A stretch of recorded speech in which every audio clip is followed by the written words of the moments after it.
¿Cuáles son? Una es la descriptiva Ajá, y la crítica. ajá, muy bien. La que vamos a hacer en el día de hoy es la descriptiva.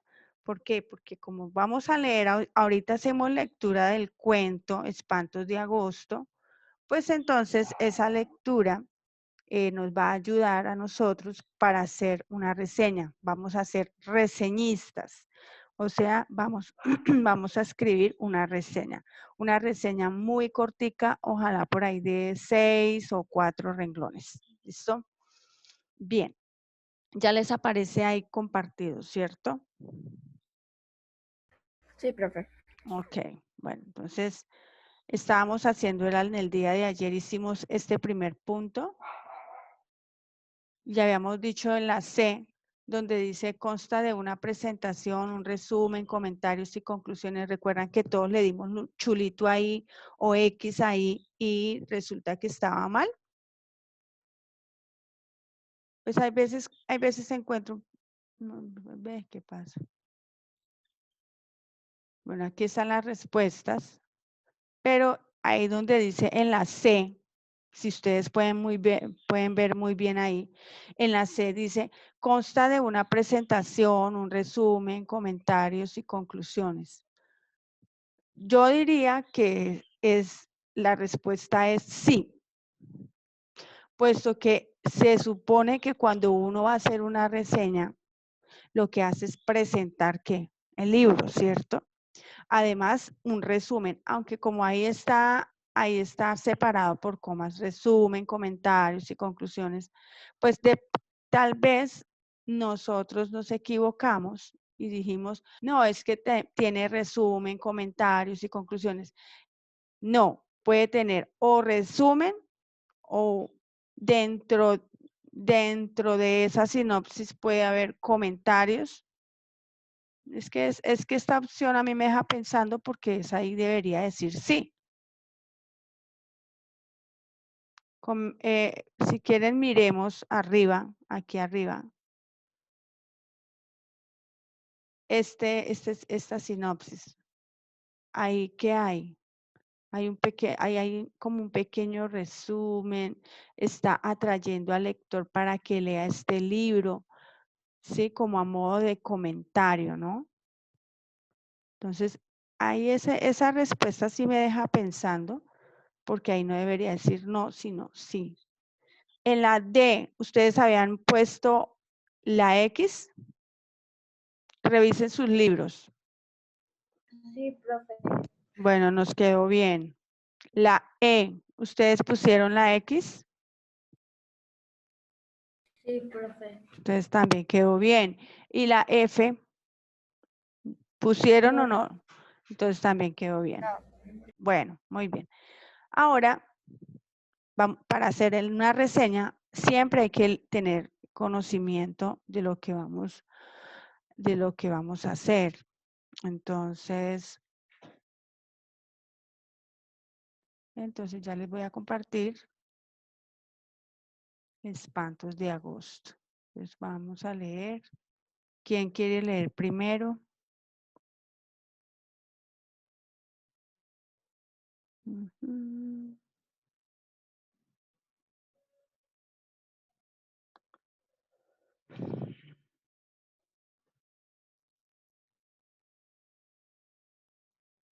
Me avisan cuando ya esté ahí compartido, por favor.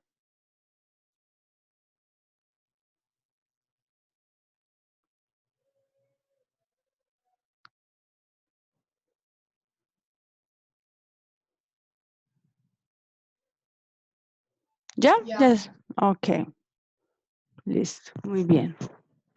Ayúdame, Sofía Contreras, a leer. Inicias leyendo, por favor. Espantos de agosto. Espantos de agosto. Cuento de Gabriel García Márquez. Llegamos a Arezzo un poco antes del mediodía y perdimos más de 2 horas buscando el castillo renacentista que el escritor venezolano Miguel Otero Silva había comprado en aquel recodo idílico de la campiña toscana. Era un domingo de principios de agosto, ardiente y bullicioso, y no era fácil encontrar a alguien que supiera algo en las calles abarrotadas de turistas. Al cabo de muchas tentativas inútiles, volvimos al automóvil. Abandonamos la ciudad por un sendero de cipreses sin indicaciones viales, y una vieja pastora de ganso nos indicó con precisión dónde estaba el castillo. Antes de despedirse, nos preguntó si pensábamos dormir allí, y le contestamos, como lo teníamos previsto, que solo íbamos a almorzar. Menos mal, dijo ella, porque en esta casa espantan.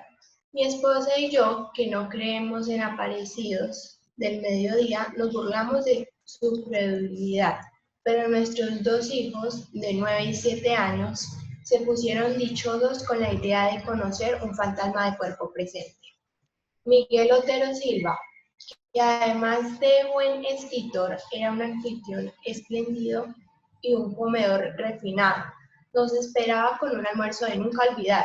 Como se nos había hecho tarde, no tuvimos tiempo de conocer el interior del castillo antes de sentarnos a la mesa, pero su aspecto desde fuera no tenía nada de pavoroso, y cualquier inquietud se disipaba con la visión completa de las ciudades de la terraza florida, donde estábamos almorzando. Era difícil de creer que en aquella colina de casas encaramadas, donde apenas cabían 90.000 personas, hubieran nacido tantos hombres de genio perdurable. Sin embargo, Miguel Otero Silva nos dijo con su humor caribe que ninguno de tantos era el más insigne de Arezzo. Muy bien, Sofía, gracias. Gabriela Bautista, sigues, mi amor, por favor. ¿Dónde quedamos, profe? Estén pendientes porque vamos a hablar ahorita de la lectura, ¿vale? Ahí donde subrayé, mi amor. En Arezzo.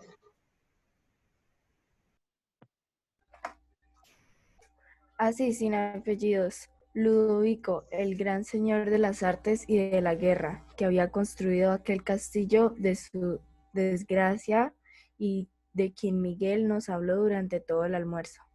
Nos habló de su poder inmenso, de su amor contrariado y de su muerte espantosa. Nos contó cómo fue que en un instante la locura del corazón había apuñalado a su dama en el lecho donde acaban de amarse, y luego asusó contra sí mismo a sus feroces perros de guerra que lo despedazaron a dentelladas. Nos aseguró, muy en serio, que a partir de la medianoche el espectro de Ludovico deambulaba por la casa en tinieblas tratando de conseguir el sosiego de su purgatorio de amor. El castillo en realidad era inmenso y sobrio, pero a pleno día, con el estómago lleno y corazón contento, el relato de Miguel no podía parecer sino una broma, como tantas otras suyas, para entretener a sus invitados. Los 82 cuartos que recorrimos sin asombro después de la siesta habían padecido toda clase de mudanzas de sus dueños sucesivos. Miguel había restaurado por completo la planta baja y se había hecho construir un dormitorio moderno con suelos de mármol e instalaciones para sauna y cultura física. Y en la terraza de flores intensas donde habíamos almorzado. La segunda planta, que había sido la más usada en el curso de los siglos, era una sucesión de cuartos sin ningún carácter, con muebles de diferentes épocas abandonadas a su suerte. Pero en la última se conservaba una habitación intacta por donde el tiempo se había olvidado de pasar. Era el dormitorio de Ludovico. Muy bien, gracias. Diana Carolina. Señora, Mi amor, sigue con la lectura. profe, ¿dónde íbamos? Mis amores, estén pendientes de la lectura porque vamos a hablar de la lectura. Por favor. Ahí donde Donde dice dice, fue un instante fue mágico. Ajá, gracias. Bueno, fue un instante mágico. Allí estaba la cama de cortinas bordadas con hilos de oro y el sobrecama de prodigios de pasamanería, todavía acartonado por la sangre seca de la amante sacrificada. Estaba la chimenea con las cenizas heladas y el último leño convertido en piedra. El armario con sus armas bien cebadas y el retrato al óleo de caballero pensativo en un marco de oro, pintado por algunos de los maestros florentinos que no tuvieron la fortuna de sobrevivir a su tiempo. Sin embargo, lo que más me impresionó fue el olor El olor. recientes que permanecían estancados sin explicación posible en el armario ámbito del dormitorio. Muy bien, gracias, Diana. Práctica, por favor. Los días Hasta ahí, mi amor. Gracias. Laura Sofía Urrea. Continúa, por favor.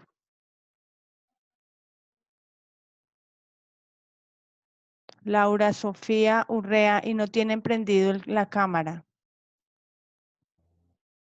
Profe, es que yo tengo el dispositivo.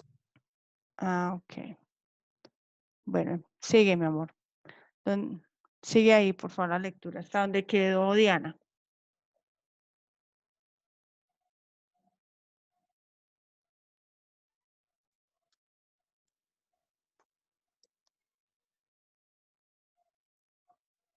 Los días del En el verano. segundo párrafo. Venga, yo no les voy a indicar dónde queda la lectura porque se supone que todos están enfrente del computador leyendo la lectura. Entonces yo no tengo por qué decirles, niño, quedó acá. Ahí me hace pensar que no ha leído nada, que no ha seguido la lectura. Entonces cuando vayamos a hablar sobre la lectura, ¿qué me van a contestar? Por favor, gracias. Laura, ahí donde dice los días del verano son largos. Los días del verano son largos y parsimoniosos en la Toscana, y el horizonte se mantiene en su sitio hasta las 9 de la noche. Cuando terminamos de conocer el castillo, eran más de las 5, pero Miguel insistió en llevarnos a ver los frescos de Piero della Francesa en la iglesia de San Francisco. Luego nos tomamos un café bien conversado bajo las pérgolas de la plaza, y cuando regresamos para recoger las maletas encontramos la cena servida. De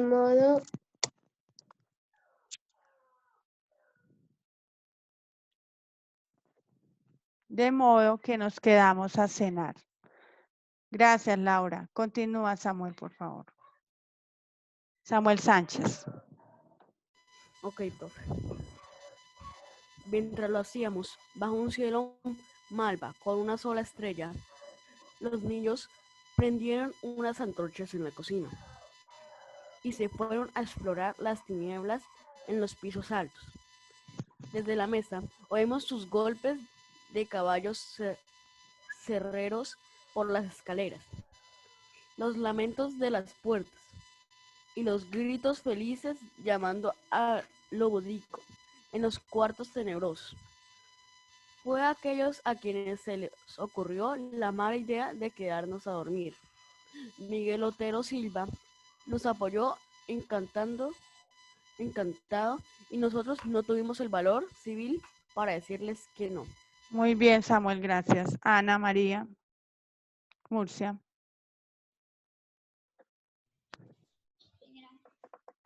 Sigue la lectura, por favor. Ya lo que nos queda, solamente eso. Recuerden que es un cuento corto. Sigue, por favor. Encuentra el valor civil.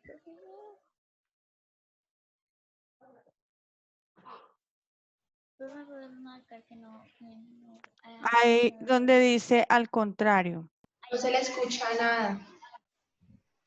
Profe, ya está Al como contrario hablando, de pero lo no que se le yo escucha. me Dale, Murcia. al contrario de lo que yo me temía, dormimos muy bien, mi esposa y yo, en un dormitorio de la planta baja, y mis hijos en el cuarto contiguo. Ambos habían sido modernizados y no tenían nada Murcia, de no se te tenebrosos. escucha nada. Se escucha. Sí, ahí se le está escuchando. Sigue, Murcia. Mientras trataba de conseguir el sueño, conté los 12 toques insomnes del reloj de péndulo de la sala. Y me acordé de la advertencia pavorosa de la pastora de gansos. Pero estábamos tan cansados que nos dormimos muy pronto. En un sueño denso y continuo. Y desperté después de las 7 con un sol espléndido entre las enredaderas de la ventana. A mi lado, mi esposa navegaba en el mar apacible de los inocentes. ¡Qué tontería!, me dije. ¿Que alguien siga creyendo en fantasmas por estos tiempos? Solo entonces me entremecí solamente me entremeció el olor de fresas recién cortadas, y vi la chimenea con las cenizas frías y el último leño convertido en piedra.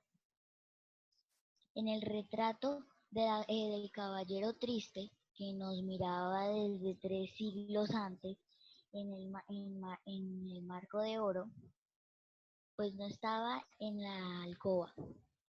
No estaba en la alcoba de la planta baja. No estábamos. No No, pues estábamos en la alcoba de la planta baja. Nos habíamos acostado la noche anterior. Sí. Sino en el dormitorio de Ludovico, bajo las cortinas, cornisas y las cortinas.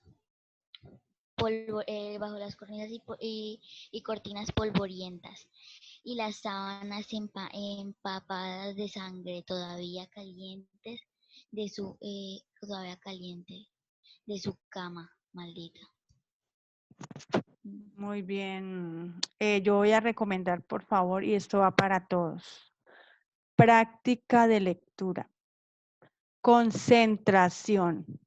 Hay veces se comen le aumentan palabras, le ponen palabras que no existen ahí a la lectura, o a veces se las comen. Simplemente las omiten, no las leen. Hay que leer, hay que practicar mucho la lectura, por favor. ¿Listo? Y ya estamos en 6º grado, niños.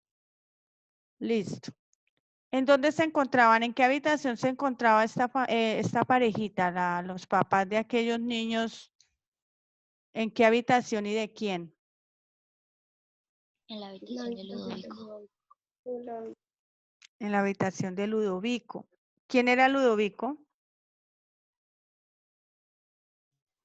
Un espanto que había matado a su esposo. Ujú, era el fantasma de la mansión, ¿cierto? Que había matado a su amada y luego él se lanzó hacia los perros para que lo mataran, Matar los pedazos. lo despedazaran de una forma muy violenta, ¿cierto? ¿Qué creen ustedes? ¿En dónde queda este lugar? ¿Cuál es el contexto aquí? El espacio, ¿dónde es? Según los datos. Eso. Arezzo. Arezzo, ¿y dónde quedará Arezzo?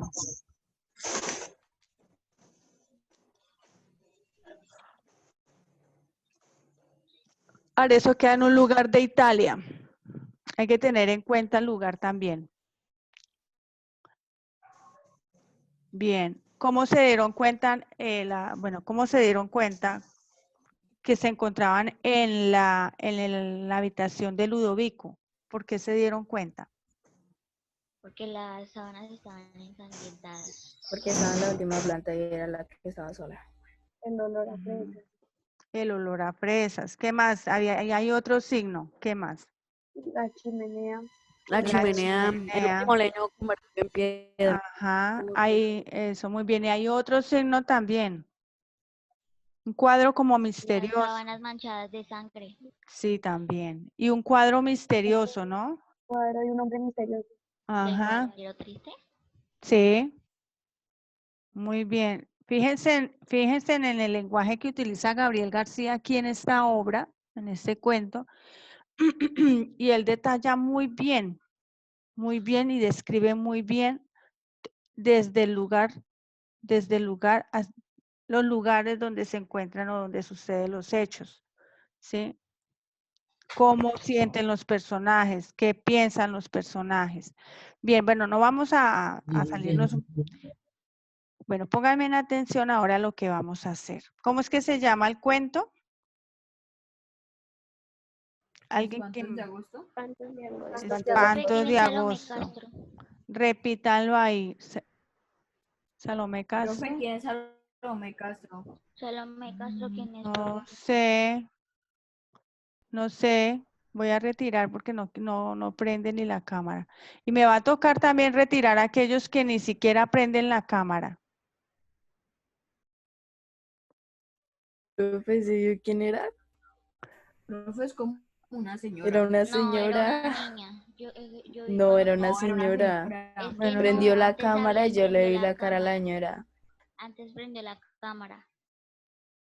Hay una mamita. ¿Hay alguna niña, algún estudiante con apellido Castro? Yo voy a mirar. No, profe. No, No, ninguno se llama Profe, no por lo menos de este grado. Bueno, entonces debe ser que se equivocó la mamita. Bueno, entonces, ¿cómo es que se llama la obra? Repítanla. 2 de agosto. Espantos de agosto. ¿Quién la escribió? Gabriel García García Márquez. Bueno, Gabriel García García Márquez. ahora entre todos, no vamos a escribir, entre todos vamos a hacer la ficha técnica. ¿Se acuerda que el día de ayer vimos cómo se hacía o nos explica el libro y yo les mencioné o les expliqué cómo se hace la ficha técnica? Ya nos tocaba hacer una en lectura crítica, profe, de 100 años de soledad. ¿Sí? ¿Hicieron la Sí. ficha técnica? Nos toca para el miércoles, pero pues yo ya la hice.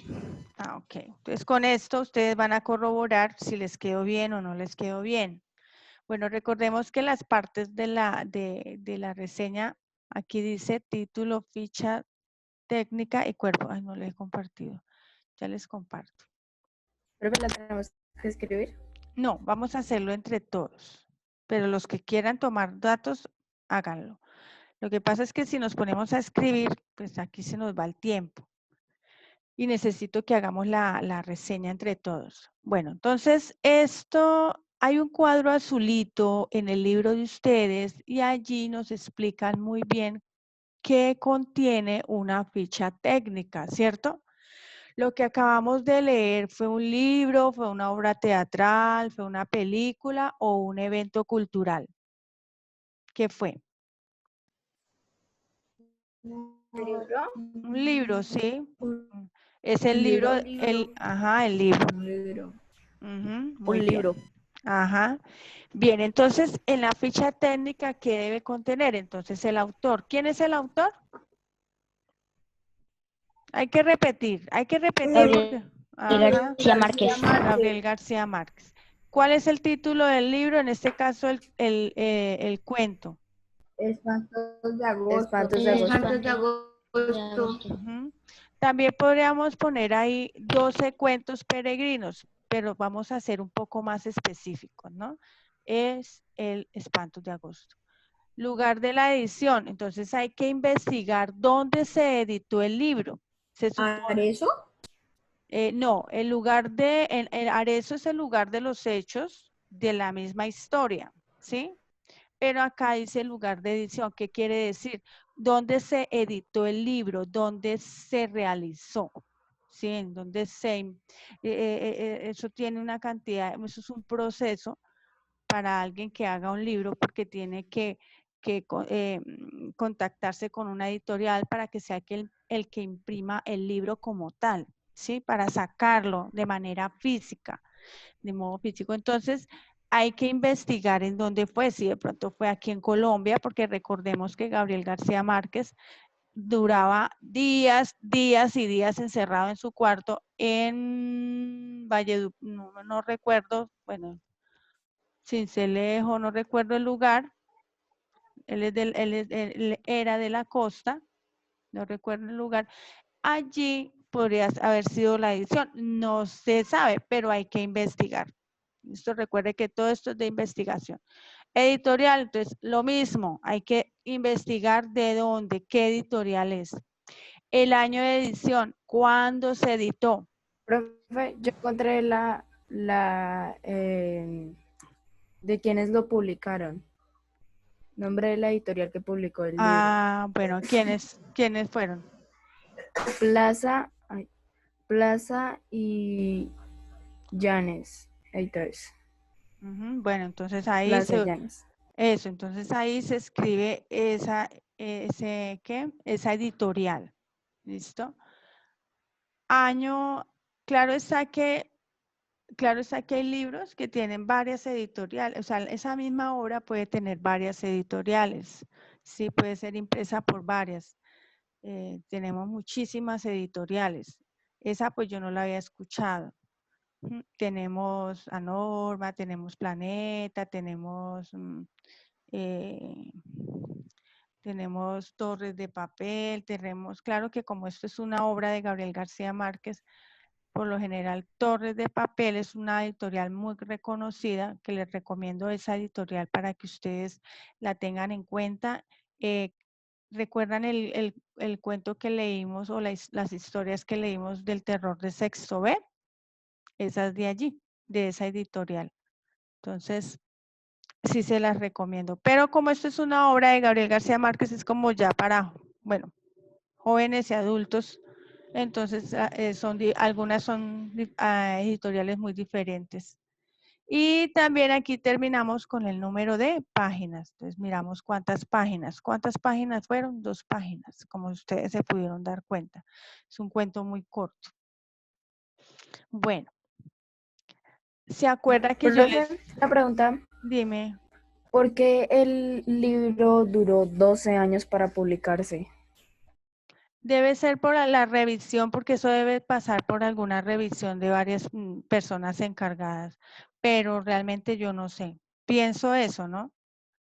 Porque de hecho Gabriel García escribe en sus libros a veces, no en este, no, porque este no creo que, pero en la mayoría de sus libros siempre él era muy, digámoslo así, él utilizaba un lenguaje de realismo mágico, utilizaba un lenguaje en la cual él hacía como crítica como a ese gobierno en el que vivimos. Entonces, muchas veces, digámosle, con el coronel no tiene quien le escriba. Es un libro que generó mucha polémica, ¿sí? De hecho, él le tocó exiliarse, le tocó irse de Colombia por eso.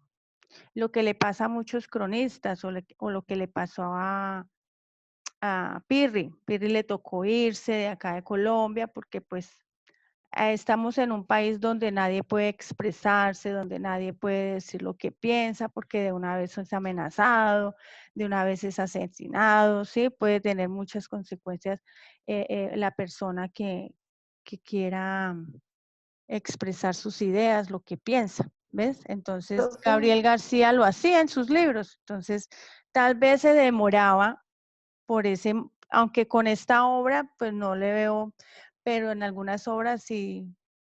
Dime, mi amor.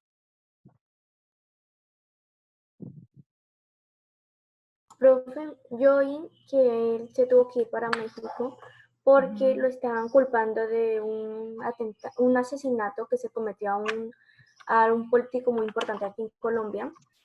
En ese tiempo lo estaba Sí. culpando el gobierno por la forma en que se expresaba, porque pues, estaba contándole prácticamente al mundo las cosas que pasaban en Colombia malas, y que él tuvo que buscar alojamiento social en México. Ajá, por eso, porque no, aquí en este país no se puede uno expresar libremente, ¿sí? Lo que le pasó también si escucharon a este periodista, Jaime Garzón, él también fue un periodista buenísimo, muy recordado, que fue asesinado. Eso fue en el 90 y algo, no recuerdo.